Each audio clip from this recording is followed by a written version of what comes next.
আসসালামু আলাইকুম, আপনাদের সবাইকে স্বাগত জানাচ্ছি এখনকার আলোচনায়। আপনাদের সঙ্গে আছি আমি সিরাজুল ইসলাম। দর্শক, মার্কিন বিমানবাহী রণতরী আব্রাহাম লিঙ্কনে নাকি সেনাদের ভেতরে সংঘর্ষে 7 জন নিহত এবং বেশ কয়েকজন আহত হয়েছে। এই খবর দিয়েছে ইরানের সংবাদ মাধ্যম তাসনিম নিউজ, এবং তাসনিম নিউজের বরাতে এই নিউজ করেছে প্রেস টিভি। এছাড়া টাইমস অফ ইন্ডিয়াও এই নিউজ দাবি আকারে প্রকাশ করেছে, অর্থাৎ অমুক সূত্র দাবি করেছে, এইরকমভাবে করেছে। আমিও দাবি আকারেই বলছি, এই কারণে যে ইরানি গণমাধ্যমে পাওয়া গেছে এই খবর, এবং ভারতের যে টাইমস অফ ইন্ডিয়া বললাম, যদিও তারা বিশ্বস্ত মিডিয়া, তারা দিয়েছে, বাট দাবি আকারে। আমিও সেই জন্য বলছি, পশ্চিমা গণমাধ্যম বা আল জাজিরা বা পাকিস্তানি গণমাধ্যম এই সমস্ত কোনো গণমাধ্যমে এই খবরটা আসেনি। সেই কারণে আমি এখনও এই খবরটা দাবি আকারেই বলছি যে ইরানি গণমাধ্যম দাবি করেছে যে মার্কিন বিমানবাহী রণতরী আব্রাহাম লিঙ্কনে 7 জন নিহত এবং বেশ কয়েকজন সেনা আহত হয়েছে। এদিকে ইরানের বিপ্লবী গার্ড বাহিনী বা আইআরজিসিতে প্রধান কমান্ডার হিসেবে নিয়োগ পাওয়া মেজর জেনারেল আহমদ ওয়াহিদি তিনি বলেছেন, ইরানের সর্বোচ্চ নেতা আইআরজিসির কাছ থেকে যা প্রত্যাশা করেন তার পুরোটাই পূরণ করার চেষ্টা করা হবে। এদিকে মাসুদ পেজেশকিয়ান, ইরানের প্রেসিডেন্ট, তিনি নতুন করে যে 6 সেনা কমান্ডারের নিয়োগ তাকে স্বাগত জানিয়েছে, এবং তিনি বলেছেন ইরানের সামরিক বাহিনী যে কোনো পরিস্থিতি মোকাবেলার জন্য প্রস্তুত রয়েছে। আর জাতীয় নিরাপত্তা পরিষদের সচিব হিসেবে নিয়োগ পাওয়া মহসিন রেজাই তিনি বলেছেন, আমেরিকা যতক্ষণ পর্যন্ত না ইরানের শর্ত পূরণ করবে ততক্ষণ পর্যন্ত হরমুজ প্রণালী খোলা হবে না। এপাশে লোহিত সাগরের জাহাজে হামলার ঘটনা ঘটেছে এবং 6 জন নিহতের ঘটনা আছে। পাশাপাশি ওমান উপসাগরের কাছাকাছি থাকা একটি জাহাজে আমেরিকা হামলা চালিয়েছে এমন খবর পাওয়া গেছে। তাতে যে পরিস্থিতি তৈরি হয়েছে, সেখান থেকে প্রশ্ন আসছে, হরমুজ প্রণালী কি তাহলে এখনই খুলছে না? এবং আমেরিকা আর ইরানের মধ্যে যে চুক্তির কথা বারবার ডোনাল্ড ট্রাম্প গত সপ্তাহে বলছিলেন যে আজকের ভেতরে বা কালকের ভেতরেই চুক্তি হয়ে যাবে, সেই চুক্তির সম্ভাবনা কি তাহলে একেবারেই ক্ষীণ হয়ে গেল? এর চেয়ে বড় প্রশ্ন হচ্ছে, নতুন করে কি আবার আমেরিকা এবং ইরানের মধ্যে সংঘর্ষ শুরু হতে যাচ্ছে? আর এই যে আব্রাহাম লিঙ্কনের যে খবর পাওয়া গেল ইরানের গণমাধ্যম থেকে যে 7 জন নিহত হয়েছে, আসলে এই বিষয়টা কি এবং এর সাথে আরও কি কি বিষয় জড়িত? সুপ্রিয় দর্শক, এর সাথে আমরা আর একটা বিষয়ও যুক্ত করব আজকের আলোচনায়। সেটা হচ্ছে যে হরমুজ প্রণালী এবং আমেরিকা ইরানের মধ্যকার গত 2-3 দিনের নতুন করে যে উত্তেজনাকর কথাবার্তা, তার প্রেক্ষাপটে কিন্তু আন্তর্জাতিক বাজারে তেলের দাম বেড়েই চলেছে এবং শেয়ার মার্কেটে উদ্বেগ উৎকণ্ঠা বাড়ছে, অস্থিতিশীলতা বিরাজ করছে।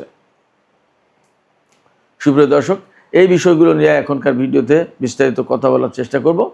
আশা করি আপনারা শেষ পর্যন্ত সঙ্গে থাকবেন, আর ভিডিও ভালো লাগলে লাইক কমেন্ট শেয়ার করবেন এবং চ্যানেলটি সাবস্ক্রাইব করে সাথেই থাকবেন। দর্শক, চলুন বিস্তারিত আলোচনা করি। প্রথম খবর যেটা বলছিলাম, যে মার্কিন রণতরী ইউএসএস আব্রাহাম লিঙ্কন, এটা প্রায় 9 মাস ধরে ভারত মহাসাগরে মোতায়েন করা রয়েছে। লক্ষ্য ছিল ইরানের বিরুদ্ধে যুদ্ধ করা। 2025 সালে অর্থাৎ গত বছরের নভেম্বর মাসে এই জাহাজ ভারত মহাসাগরে মোতায়েন করা হয়, এবং তখন ডোনাল্ড ট্রাম্প বিশ্বের সর্বাধুনিক এবং বৃহৎ যুদ্ধ জাহাজ হিসেবে, বিমানবাহী রণতরী হিসেবে ইরানকে ভয় দেখিয়েছিলেন। এবং এই জাহাজ মোতায়েন করার পর তিনি মার্কিন কর্মকর্তাদের কাছে প্রশ্ন করেছিলেন যে ইরান ভয় পাচ্ছে না কেন? আমাদের সবচেয়ে গুরুত্বপূর্ণ রণতরী মোতায়েন করলাম ইরানের একেবারে উপকূলের কাছাকাছি বলা যায়, তারপরেও তারা ভয় পাচ্ছে না, তারা নত হচ্ছে না, তারা চুক্তি করছে না, তারা আলোচনা আসছে না। ব্যাপারটাকে, তার মানে তিনি প্রথম দিকে এই জাহাজ মোতায়েন করে ভয় দেখাতে চেয়েছিলেন, কিন্তু আস্তে আস্তে আস্তে আস্তে সেটা শুধু ভয় দেখানোর পর্যায়ে না, একেবারে যুদ্ধের কাজেই জড়িয়ে পড়েছিল। এবং এই জাহাজ মোতায়েন করে এখন দেখা যাচ্ছে আমেরিকা এক ধরনের ঝামেলার ভিতরে পড়ে গেছে। ঝামেলার ভিতরে পড়েছে কি? এই জাহাজ মোতায়েন করার পরে 8-9 মাস চলে যাচ্ছে, সেনাদের কোনো ছুটি নেই, কোনো বন্দরেও ভিড়ার সুযোগ নেই। শুধু তাই না, মার্কিন গণমাধ্যমে একেবারে সব অনেক অনেক গণমাধ্যমে, আমেরিকার প্রভাবশালী প্রথম শ্রেণীর সমস্ত গণমাধ্যমে খবর এসছে যে এই আব্রাহাম লিঙ্কনে সেনারা খাবার দাবারের সংকটে পড়েছে। কোনো কোনো দিন এমন যাচ্ছে যে আধা কাপ ভাত আর 2 পিস গোশত এই খাওয়ানোর ব্যবস্থা হচ্ছে। খাবার দাবারের সংকট, তাদের লন্ড্রি সিস্টেম প্রায় 2 সপ্তাহ বন্ধ ছিল, কাপড় চোপড় পরিষ্কার পরিচ্ছন্ন করার কোনো ব্যবস্থা নেই, এমন হয়েছে। সেনারা অভিযোগ করেছে তাদের শাওয়ার সব ফাঙ্গাস পড়ে, ছত্রাক পড়ে নষ্ট ফষ্ট, ময়লা নোংরা হয়ে গেছে। ওয়াশরুমগুলো ব্যবহার করার কোনো উপায় নেই। দীর্ঘদিন ব্যবহারের ফলে, দীর্ঘদিন সমুদ্রে থাকার পরে এগুলো পরিষ্কার পরিচ্ছন্নতা করার কোনো ব্যবস্থা নেই, মানে রেগুলার নেই। 8-9 মাস ধরে একটানা মোতায়েন। এই যে দীর্ঘ মোতায়েন, যুদ্ধ ক্লান্তি, অবসাদ, মানে অবশ্রান্ত হয়ে গেছে তারা, ক্লান্ত শ্রান্ত। এইসব সেনাদের মনোবলও ভেঙে গেছে। ইরানের বিরুদ্ধে আমেরিকা যুদ্ধ করতে এসে তারা যে খুব স্বস্তিতে আছে, শান্তিতে আছে তা তো না। চোখের সামনেই তো তাদের ঘাঁটি মাটি সমস্ত সব কিছু নষ্টভষ্ট হয়ে গেছে। মধ্যপ্রাচ্যের বিভিন্ন দেশ থেকে ইরান হামলা চালিয়ে ধ্বংস করে দিয়েছে না। শুধু তাই না, এই সমস্ত জাহাজে যথেষ্ট পরিমাণে গোলা বারুদ, ক্ষেপণাস্ত্র, অস্ত্র এগুলোর জোগাড় নেই। যদি এই সমস্ত জাহাজের বিরুদ্ধে ইরান অভিযান চালায় তাহলে যথেষ্ট বিপদের আশঙ্কা আছে বলে এই সমস্ত সেনারা এখন মনে করছে। তারা বিরক্ত, ক্লান্ত, পরিবার পরিজনের সাথে আজ এত মাস বিচ্ছিন্ন। এমনকি নিত্য প্রয়োজনীয় যে সমস্ত জিনিসপত্র, সাবান, ডিওড্রান্ট, তারপরে আপনার টুথপেস্ট, এগুলো ঠিকমতো জাহাজের সেনারা পাচ্ছে না। জাহাজে অনেক সময় গরম পানির কোনো ব্যবস্থা নেই। পরিবার পরিজনের সাথে মেইলে অর্থাৎ যোগাযোগ করবে, সেই যোগাযোগের ব্যবস্থাও ঠিকমতো থাকে না, ডিসরাপ্ট হয়। আর নৈতিক মনোবল তো একেবারেই ভেঙে পড়েছে। এমনকি সম্প্রতি এমন খবরও বের হয়েছে, আমি সেটাও দাবি আকারেই বলছি, আমি বলছি না নিশ্চিত খবর, বাট এমন খবর বের হয়েছে যে এই আব্রাহাম লিঙ্কন থেকে এক সেনা সাগরে লাফ মারতে চেয়েছিল, অর্থাৎ আত্মহত্যার চেষ্টা চালিয়েছে। এখন জাহাজের উপর থেকে লাফ মারা মানে অনেক উঁচু থেকে, একটা জাহাজ কয়েকতলা বিল্ডিংয়ের সমান, অনেক উঁচু, সেই জাহাজ থেকে লাফ মারার চেষ্টা করেছে। জাহাজে যে গোলযোগ, মারামারি বা হত্যাকাণ্ডের ঘটনা বা হতাহতের ঘটনা প্রকাশ করা হয়েছে প্রেস টিভিতে বা ইরানি গণমাধ্যমে বা টাইমস অফ ইন্ডিয়াতে, তাতে দাবি করা হচ্ছে যে এই যে জাহাজের কন্ডিশন, এই কন্ডিশন নিয়ে 1-1.5 সপ্তাহ আগে সম্ভবত এই জাহাজে মোতায়েন যে সেনা, তাদের পরিবার পরিজনের সাথে আমেরিকার সেনা কমান্ডাররা কয়েকজন আমেরিকা আর কি কথাবার্তা বলেছে, একটা মিটিং করেছে, মত বিনিময় করেছে। সেখানে পরিবারের পক্ষ থেকে এই সমস্ত অভিযোগ অনেক কিছু তুলে ধরা হয়েছিল। তুলে ধরলে সেখানে সেনা কমান্ডার অনেকেই এই সমস্ত বাস্তব সংকটের কথা তারা স্বীকার করেছে। এবং আসলে আব্রাহাম লিঙ্কনের পরিস্থিতি কি, এইটা একেবারে সরেজমিন দেখার জন্য হাইকমান্ড থেকে বলা হয়েছিল।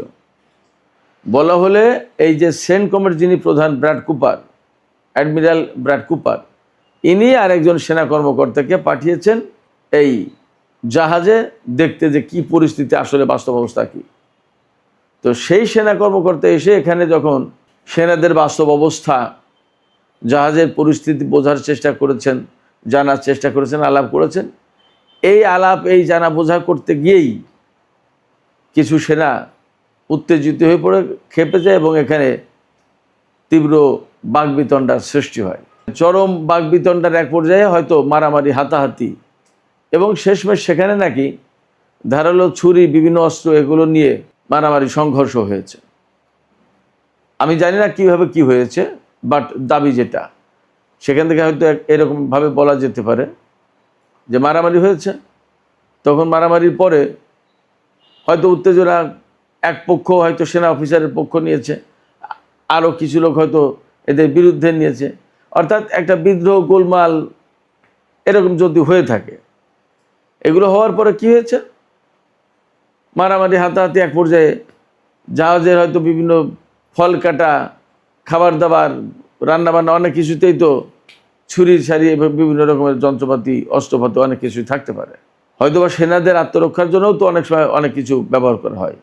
এই রকম অস্ত্র নিয়ে বা ছুরি নিয়ে পাল্টাপাল্টি মারামারি, সংঘাত, সংঘর্ষ এবং তাতে 7 জন নিহত এবং অনেকে আহত হয়েছে, খবরে দাবি করা হয়েছে। আমি আবারও বলছি, ব্যাপারটা যদি তাই হয় এবং এই খবর যদি সত্য হয়, তাহলে আমেরিকার ইতিহাসে এটা একটা বিরাট নেতিবাচক ঘটনা হয়ে গেল, যেখানে মার্কিন সেনাবাহিনীর শৃঙ্খলা এবং তাদের উচ্চ সক্ষমতা, তাদের ক্যাপাবিলিটি, যেখানে ভুবন বিখ্যাত সবাই আলাদা রকমের সমীহ করতো সবাই, সেই জায়গায় আব্রাহাম লিঙ্কনের এই সংঘাত, সংঘর্ষের ঘটনা, হতাহতের ঘটনা যদি ঘটে থাকে, তাহলে নিঃসন্দেহে অনেক বড় নেতিবাচক খবর মার্কিন বাহিনীর জন্য।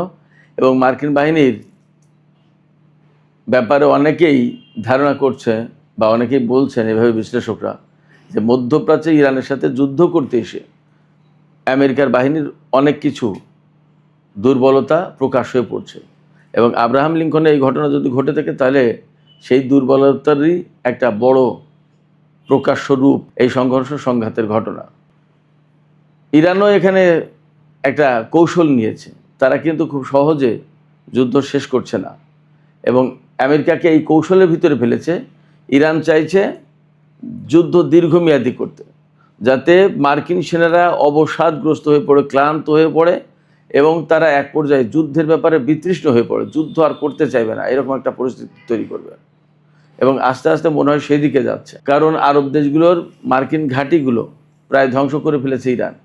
এখন জাহাজ থেকে যুদ্ধ করা ছাড়া আর কোনো উপায় নেই, কিন্তু জাহাজ থেকে যুদ্ধ করে খুব একটা লাভ হবে না। লোহিত সাগর দিয়ে আমেরিকার কোনো জাহাজ আসতে পারবে না, আসতে হলে পুরো আফ্রিকা মহাদেশ ঘুরে আসতে হবে অথবা এশিয়া প্যাসিফিক থেকে নিতে হবে। কিন্তু ওপাশে চীন, উত্তর কোরিয়ার চাপ আছে, তাহলে কি করবে? সেক্ষেত্রে আমেরিকা এই ইরান যুদ্ধ করতে এসে আসলেই এক রকমের মারাত্মক ফাঁদে পড়েছে, এক বিপদে পড়েছে। এই জায়গা থেকে এখন তারা না পারছে বেরিয়ে যেতে, না পারছে যুদ্ধ করতে। এর ভেতরে ডোনাল্ড ট্রাম্পের মতো একজন ব্যক্তি, যিনি কখন কোনটা বলেন আসলে তা বোঝা মুশকিল। তিনি আজকে বলেন আলাপের কথা, কালকে বলেন বৈঠক হচ্ছে, পরের দিন বলেন চুক্তি হবে, তারপরের দিন আবার ইরানের বিরুদ্ধে যুদ্ধের হুমকি দেন এবং বলেন যে নৌ অবরোধ অব্যাহত থাকবে, ইরানের উপরে নিষেধাজ্ঞা দিতে হবে, ইরানকে চেপে ধরতে হবে অর্থনৈতিক দিক দিয়ে। ইরানও বলছে যে ঠিক আছে, অর্থনৈতিক চাপ দিয়েই যদি আমাদেরকে কাবু করতে চাও, তা ঠিক আছে দাও এবং তোমরা যুদ্ধ করো, যুদ্ধ আমরা সহজে ছাড়ছি না। এবং যুদ্ধের নতুন করে আবার প্রস্তুতি নিচ্ছে শোনা যাচ্ছে ইরান। তার মানে দাঁড়াচ্ছে ইরান এবং আমেরিকার মধ্যে খুব শিগগিরই চুক্তি হচ্ছে না। যদি তাই না হয়, তাহলে আমেরিকাকে আরও দীর্ঘমেয়াদে ভারত মহাসাগর বা লোহিত সাগর এই সমস্ত জায়গায় জাহাজ মোতায়েন করতে হবে। বাট ফ্যাক্ট হচ্ছে, আজ পর্যন্ত আমেরিকান নৌবাহিনী হরমুজ প্রণালীতে একটি জাহাজও প্রবেশ করাতে পারেনি। একদিনের জন্য হরমুজ প্রণালী তারা শক্তি প্রয়োগ করে খুলতে পারেনি। ফলে ইরানের সাথে দীর্ঘমেয়াদে যুদ্ধে গেলেই আমেরিকায় বিপদে পড়বে এবং পড়েছে অলরেডি। এর আগে আমরা জেরাল্ড আর ফোর্ডের কাহিনী জানি। জেরাল্ড আর ফোর্ড আব্রাহাম লিঙ্কনের চেয়েও বড় এবং আধুনিক। এই জেরাল্ড আর ফোর্ড যুদ্ধ করতে এসেছিল, ভূমধ্যসাগরে মোতায়েন করা ছিল, লোহিত সাগরেও আসতে পারেনি। সেই জাহাজ বলা হয় লন্ডন থেকে আগুন লেগে 200 সেনা আহত হয়েছিল এবং সেই সেনাদের চিকিৎসা করানোর জন্য নিয়ে গেছে গ্রিসের ক্রিট দ্বীপে এবং সেই জাহাজ এক পর্যায়ে নাকি আমেরিকায় চলে গেছে। আবার কখনো কখনো বলা হয় যে গ্রিসের কোনো ডকইয়ার্ডে সেই জাহাজ মেরামত করা হচ্ছে, নানান রকমের কথা আছে। তার মানে এই যে তাদের সবচেয়ে বড় 2 জাহাজ বিমানবাহী রণতরী, জেরাল্ড আর ফোর্ড এবং আব্রাহাম লিঙ্কন, এই দুটো জাহাজেরই তো ত্রাহি অবস্থা। তার মানে কি, ইরানের মতো একটা শক্তি যদি দাঁড়িয়ে যায়, তাহলে আমেরিকার এই সমস্ত জাহাজ, বিমানবাহী রণতরী বলি আর যুদ্ধ জাহাজ, ফ্রিগেট, ডেস্ট্রয়ার, করভেট যাই বলি, এগুলো যে খুব বেশি দিন টিকতে পারবে না ইরানের দৃঢ় মনোবলের কারণে, এটা মোটামুটি বোঝা যাচ্ছে। যখন আমেরিকার সেনারা দীর্ঘ ক্লান্তিতে একেবারে নৈতিক মনোবল হারিয়ে ফেলেছে বলে বলা হচ্ছে বিভিন্ন খবরে, খোদ মার্কিন গণমাধ্যমে, পশ্চিমা গণমাধ্যমে, তখন ইরানের যে নতুন সামরিক কাঠামোতে পরিবর্তন আনা হলো এবং যে সমস্ত জেনারেলদেরকে নতুন করে নিয়োগ দেওয়া হলো, তারা এখন টকবক করে ফুটছে বলা যায় যুদ্ধের জন্য। তারা বলছেন যে ইরানের সর্বোচ্চ নেতা যা চাইবেন আমরা তাই ফুলফিল করার জন্য প্রস্তুত। অর্থাৎ ইরানের সর্বোচ্চ নেতা যদি বলেন এখন যুদ্ধ করতে হবে, মার্কিন বাহিনীকে মধ্যপ্রাচ্য থেকে তাড়িয়ে দিতে হবে, তাহলে জীবন বাজি রেখে যুদ্ধ করতে আমরা প্রস্তুত। এবং গতকাল কিন্তু আমরা খবর দিয়েছিলাম যে ইরানের সর্বোচ্চ নেতা বলেছেন যে গোয়েন্দা কার্যক্রম বাড়াতে হবে, অভিযানের প্রস্তুতি নিতে হবে। এর মানে দাঁড়াচ্ছে কি, ইরান খুব সহজে ছেড়ে দেবে না। আর এর অনেকগুলো বড় কারণের ভিতরে একটা কারণ, ইরানের সর্বোচ্চ নেতাকে হত্যা করা হয়েছে, তার ছেলে বর্তমানে সর্বোচ্চ নেতা। তিনি নিশ্চয়ই বাবার হত্যার প্রতিশোধ নেওয়ার চেষ্টা করবেন এবং ইরানি জনগণকে যেভাবে হত্যা করা হয়েছে তারও প্রতিশোধ নেওয়ার চেষ্টা করবেন। যে ব্যক্তি জীবনকে তুচ্ছ করেন তার কাছে কিন্তু এই প্রতিশোধ পরায়ণ হওয়া কঠিন কোনো কাজ না। সেক্ষেত্রে মধ্যপ্রাচ্যে খুব সহজে শান্তি ফিরে আসে এটা ভাবার কোনো কারণ নেই এবং আমেরিকার জন্য খুব সুখের দিন আসছে এমনটি ভাবার মনে হয় সুযোগ নেই। পরিস্থিতি যথেষ্ট জটিল। এই পরিস্থিতিতে ইরানের সর্বোচ্চ জাতীয় নিরাপত্তা পরিষদের সচিব মেজর জেনারেল মহসিন রেজাই তিনি বলেছেন ইরানের শর্ত মেনে না নিলে কোনো মতেই হরমুজ প্রণালী খোলা হবে না। শর্তগুলোর ভেতরে সবচেয়ে বড় শর্ত, ইরানের উপর থেকে নিষেধাজ্ঞা প্রত্যাহার করতে হবে, ইরানের বিদেশে আটকে থাকা অর্থ ছাড় করতে হবে, লেবানন গাজা সহ মধ্যপ্রাচ্যের সমস্ত জায়গায় যুদ্ধ বন্ধ করতে হবে, আরও অনেক কিছু আছে। এগুলো না মানলে ইরান আমেরিকার জন্য হরমুজ প্রণালী খুলবে না, হরমুজ প্রণালী কারোর জন্যই খুলবে না। এবং বিশ্ব অর্থনীতি তো খুব খারাপ অবস্থা, নাজুক পরিস্থিতি। তেলের দাম বেড়েছে, গতকাল তেলের দাম বলেছিলাম $88, আজকে আমরা খবর জানতে পারলাম প্রায় $89, হয়তো এখন আরও বেড়ে গেছে কিনা কে জানে। বিশ্বের শেয়ার মার্কেটগুলোতে খুব অস্থিতিশীল অবস্থা, অর্থনৈতিক দৈন্যদশা বিরাজ করছে সারা বিশ্বে, তেল গ্যাসের যোগান নেই। এই অবস্থায় আমেরিকা কতদিন এই যুদ্ধ চালিয়ে নিতে পারবেন এবং বিশ্ববাসী আমেরিকার উপর চাপ সৃষ্টি করবে না তার কিন্তু নিশ্চয়তা নেই। সেক্ষেত্রে একথা অবশ্যই বলা যাচ্ছে, আব্রাহাম লিঙ্কনে 7 জন সেনা মারা যাক না যাক, আব্রাহাম লিঙ্কনের সংঘর্ষের ঘটনা ঘটুক বা না ঘটুক, পরিস্থিতিতে আমেরিকার অনুকূলে নেই তা বলা যাচ্ছে। সুপ্রিয় দর্শক, আজকের আলোচনা এখানে শেষ করতে চাইছি। আলোচনা শেষের আগে আপনাদের মতামত জানতে চাওয়া, আপনারা কি মনে করছেন আব্রাহাম লিঙ্কনের যে ঘটনার খবর পাওয়া যাচ্ছে সেই ঘটনার সত্য মিথ্যা যাই হোক, আসলে যা পরিস্থিতি তা তো এমনটা মনে হচ্ছে যে এইসব সেনা তারা আর যুদ্ধ করার মনোবল রাখছে না, বরং তারা যুদ্ধ করার মনোবল হারিয়ে ফেলেছে। আপনাদের কি তেমনটি মনে হচ্ছে? আপনাদের কি মনে হচ্ছে যে আরও 2-4 মাস 5 মাস যদি যুদ্ধ করতে হয়, সেই যুদ্ধ টেনে নিয়ে যাওয়ার অবস্থা আছে আমেরিকার সেনাদের? তাদের যে মনোবলের যে পরিস্থিতি আমরা দেখতে পাচ্ছি। আপনাদের মতামত জানিয়ে কমেন্টে লিখতে পারেন। আর ভিডিও ভালো লাগলে লাইক কমেন্ট শেয়ার করবেন এবং চ্যানেলটি সাবস্ক্রাইব করে সাথেই থাকবেন।